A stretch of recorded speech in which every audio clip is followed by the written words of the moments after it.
Hi guys. तो आज हम हाजिर हुए हैं सैयद वंश के पहले पार्ट में खिज्र खां की इतिहास के बारे में बताने, जो सैयद वंश के पहले सुल्तान बने।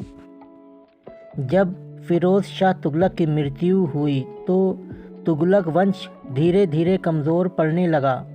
अंदरूनी लड़ाइयाँ, विद्रोह और सत्ता के लिए संघर्ष बढ़ने लगा। इसी बीच 1398 में मध्य एशिया का शक्तिशाली आक्रमणकारी तैमूर लंग ने भारत पर हमला कर दिया और दिल्ली को बुरी तरह लूटा। दिल्ली की गलियां वीरान हो गईं। तुगलक वंश की ताकत लगभग खत्म हो चुकी थी। पूरे साम्राज्य में अफरा तफरी मच गई। और ऐसे समय में एक व्यक्ति आगे आया जिसका नाम था खिज्र खां। खिज्र खां मूल रूप से मुल्तान का शासक था और वो सैयद भी था, जो मोहम्मद साहब की औलादों में से कहा जाता है, और इसीलिए लोग उसकी इज़्ज़त करते थे क्योंकि वो सैयद था, और इसीलिए इस वंश को सैयद वंश कहा गया। जब तैमूर भारत से वापस लौटा तो उसने खिज्र खां को मुल्तान और आसपास के इलाकों का प्रभारी बना दिया, और धीरे धीरे खिज्र खां ने अपनी शक्ति बढ़ाई। दिल्ली की कमज़ोर हालत देखकर उन्होंने 1414 ईस्वी में दिल्ली पर अधिकार कर लिया और यहीं से शुरू हुआ सैयद वंश का शासन। 1414 ईस्वी में खिज्र खां ने दिल्ली पर कब्ज़ा किया, लेकिन ख़ास बात ये थी कि उन्होंने खुद को सुल्तान घोषित नहीं किया और उन्होंने रैयत-ए-आला यानी प्रजा का संरक्षण की उपाधि ले ली।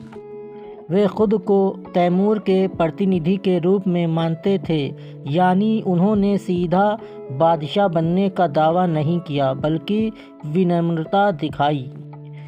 खिज्र खां जब तख्त पर बैठा तो उसके सामने कई मुश्किलें थीं, जैसे पंजाब और दोआब में विद्रोह शुरू हुआ, कमज़ोर ख़जाना, बिखरी हुई प्रशासन व्यवस्था और अलग अलग प्रांतों के सरदारों की बगावत।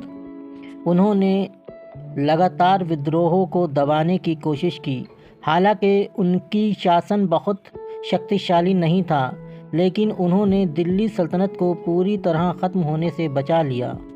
और उनके शासन की कुछ व्यवस्थाएं थीं, कुछ विशेषताएं थीं, जैसे उन्होंने कर वसूली की व्यवस्था सुधारी, शांति बनाए रखने की कोशिश की, प्रशासन को फिर से व्यवस्थित किया, जनता के साथ अपेक्षाकृत नरम व्यवहार किया, और उनका शासन लगभग 7 वर्षों तक चला।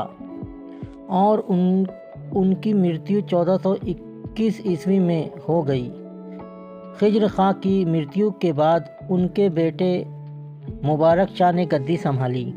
खिज्र खां भले ही बहुत शक्तिशाली शासक नहीं था, लेकिन उन्होंने एक टूटे हुए साम्राज्य को संभालने की साहस दिखाया। उनकी सबसे बड़ी उपाधि ये थी कि उन्होंने दिल्ली सल्तनत को पूरी तरह समाप्त होने से बचा लिया और एक नए वंश की नींव रखी, जिसका नाम था सैयद वंश। दोस्तों, सैयद वंश की शुरुआत किसी बड़े युद्ध या शानदार विजय से नहीं, बल्कि संकट के समय में हिम्मत और समझदारी से हुई। खिज्र खां ने तब दिल्ली की गद्दी संभाली जब हर तरफ अराजकता थी।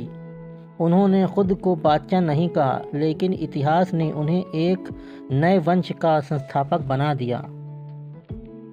अगर आपको ऐसी ही ऐतिहासिक कहानियाँ पसंद हैं तो अगली कहानी में हम सैयद वंश के दूसरे सुल्तान मुबारक शाह के बारे में बताएंगे पार्ट 2 में। आपको मेरी ये वीडियो कैसी लगी कमेंट करिए, शेयर करिए और चैनल को सब्सक्राइब करिए। Thank you.